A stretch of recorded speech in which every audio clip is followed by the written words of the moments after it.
What's up, everyone? This is DyanaRozay. Welcome to my channel. You saw the thumbnail, you know exactly why you're here. I bring a unique commentary to your favorite reality TV shows and whatever is popping on social media, you guys. I have a few short stories for you today. Y'all remember, if you were on my live last night, I said I was going live every day this week, child, but Queen Sheba is going to get it popping tonight. So that is where I will be. I know y'all will be there too, so we're not even going to front. So because of that, I'm going to bring you this recorded video. We're going to get through these few short stories. Y'all going to tell me what y'all think about all of them, okay, in the comments. But let's start with the ratings, because y'all know that Memorial Day weekend was just, we just passed that. And Saturday was Love and Marriage Huntsville. Sunday was Real Housewives of Atlanta. And child, there was a significant dip with Real Housewives of Atlanta. Check it out, y'all. It's saying season low, but from what I'm reading, this may have been the lowest rating of all time, 657,000 viewers. It dipped in the viewership and also in the numbers, I believe, for the actual demographic. So I think the demographic is 21 or something like that, 21 to 49. Anyway, it dipped in both. So I'm kind of curious if maybe people were traveling, COVID restrictions are lifting and things like that. Maybe there were more travelers, and so people just weren't around. I'm trying to give it some grace because I have no idea how it managed to dip to that level of low. Now, I blame possibly the itis, okay, because whoever ate them ribs and potato salad, y'all know we like to eat a little early. And if you were traveling, this was just a small dip compared to what we've seen with RHOA. And I brought that up with RHOA because y'all know I was bragging on them on Monday, saying that right now they hold the record for the highest viewership of any series on Bravo. They actually broke their own record 6 times eight times, not 6 times, 8 times on season 6 of RHOA. So when I saw this number this week, or today, I was stunned. But you guys let me know what y'all think about it.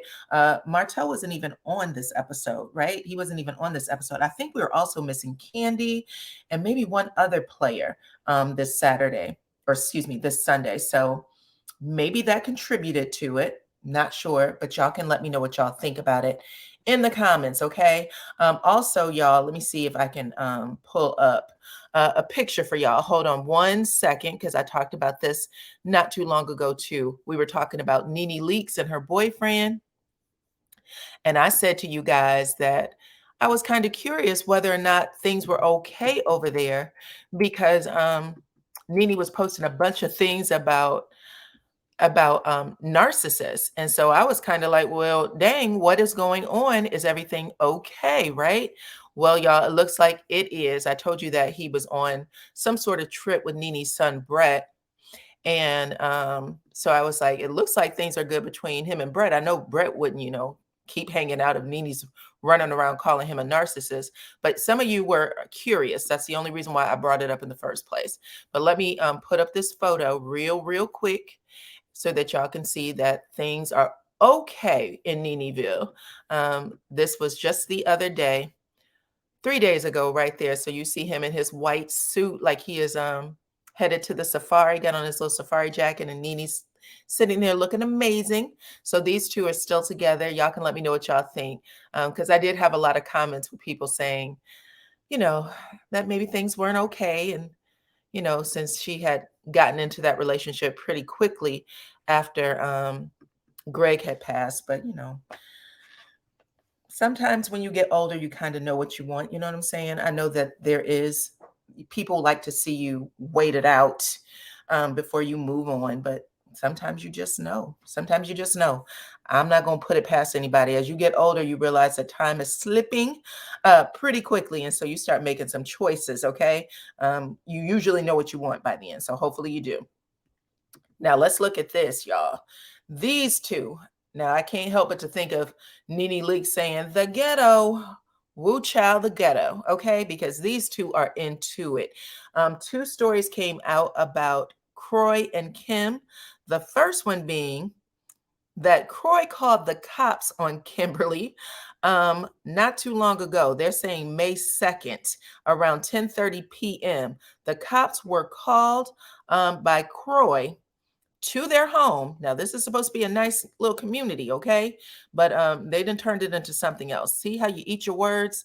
Y'all remember Kim telling Candy that she lived in the ghetto?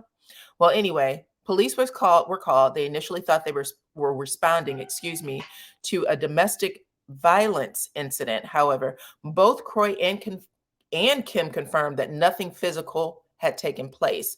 According to the report, the verbal dispute stemmed from Kim Zolciak refusing to leave their master bedroom, or excuse me, master bathroom when Kroy wanted to take a shower. This is why they called the police. This is why I never understand. Anyway, I'll get to that later. He called the police to make this woman get out of the bathroom so that he can take a shower, as if, you guys, there isn't other bathrooms and showers in that damn house.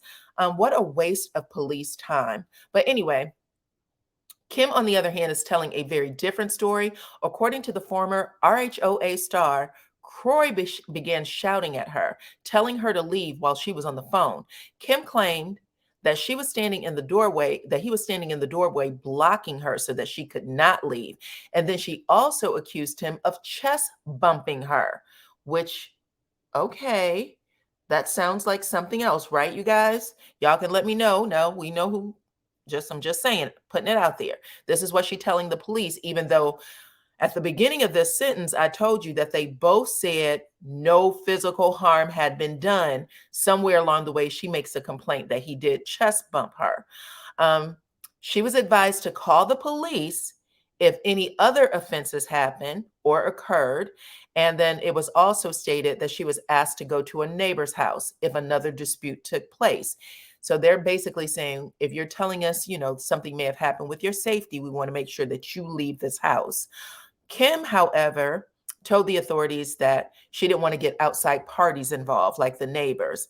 And she also wanted to avoid media attention, but it looks like she got it anyway. And then also, Kroy said, apparently the police officers told Kroy that if they showed up at this residence again, whether or not there was an offense that took place, they would be forced to take him out of the home. Just an FYI, you guys. Y'all can let me know what y'all think about all of that. Somewhere along the way, I guess Kroy wanted to get his point out. He said that I guess she stole more money. There was something about $175,000 designer bag, jewelry, and a passport that was in the home. So it's saying, hold on one second. This time around, Kim was the one who contacted. Oh, stop. I'm reading too fast. My bad. Let me go back up. It says officers told Kroy Bierman to separate from Kim Zolciak for the night. Okay, so the night that the police came, they said, we need you to leave the home, and that's to make sure that things didn't escalate. So we've been talking about other people, and I want to make sure I said I want it to be a balanced show. We're going to talk about all of it, okay? Kroy was also informed that he could be charged with offenses in the future if they received another call and they were forced to come to the home. As if that wasn't enough, police was called again to the residence 2 days later for a separate incident. This time around, Kim was the one who contacted the police, claiming that Kroy had locked her designer purses and jewelry worth $175,000 along with their passport in the home's basement. Okay, y'all know that Kim is selling things right now. She's selling her wigs and stuff like that. So maybe he's trying to stop her from selling assets that he believes is worth a lot of money because he wants the judge to, either separate it and force, a division of make sure there's an equitable division of property. Kim also alleged that Kroy had taken property that didn't belong to him and was considered a premarital asset. What could that be, child?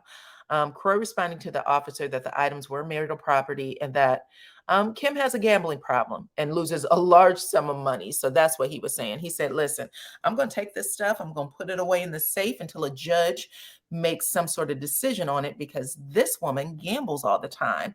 But anyways, sometimes when people are in low places, they do low things. And I just wanted to point this out again. It happens to everybody. But y'all, another story that came out today actually is that Kim Zolciak has taken a good parenting course. Okay. I'm reading this from my phone, so that's why I'm looking down. There's the certificate of completion. You see her name on it. Kimberly Bierman. Okay. Amidst their nasty divorce, and Kroy basically saying that he wants custody, full custody of their 4 minor children. He wants the home, he wants child support, he wants alimony. He wants all of those things, okay? So I guess in order to make sure she looks good before the courts, she has taken this good parenting class. She passed the test, she got her certificate. Um, and we're going to see, this is getting nasty. Well, I shouldn't even say getting nasty. It's already nasty. It's beyond nasty. But clearly more stuff is going to start leaking out to the media, even though Kim is saying she doesn't want it out there. It's definitely going to continue to leak out there. A lot of people have been saying that this has been a ploy to get her back on reality TV. Maybe. It doesn't look like she is in a bad place with Andy Cohen. In fact, I read something saying that they were looking to put her on one of the Ultimate Girl Trip, one of those shows. So y'all know that they take those series off, but we'll see. Right now with these ratings, though, I know that Andy Cohen said that Portia Williams was definitely welcome back. He told her that when she had came on to his show. And when he asked her the question, y'all remember, she said, "I never say never." And he pointed at her and said, "Good answer. Good answer. Like, we may make you this offer you don't want to refuse, so don't say never, okay?" But y'all think Kimberly would be a good fit for the show? Do y'all think she'd be a good fit for returning? I really think that they need to just be humble and ask Nene back, or give her a show, a platform, so that she can do her thing and help them ratings get back up for Bravo, period. But y'all let me know what y'all think about it in the comments, okay? I will see you guys soon over on the Sheba's channel, okay? Thank you guys for watching. And of course, hit the like, subscribe, and that notification bell, okay? Bye-bye.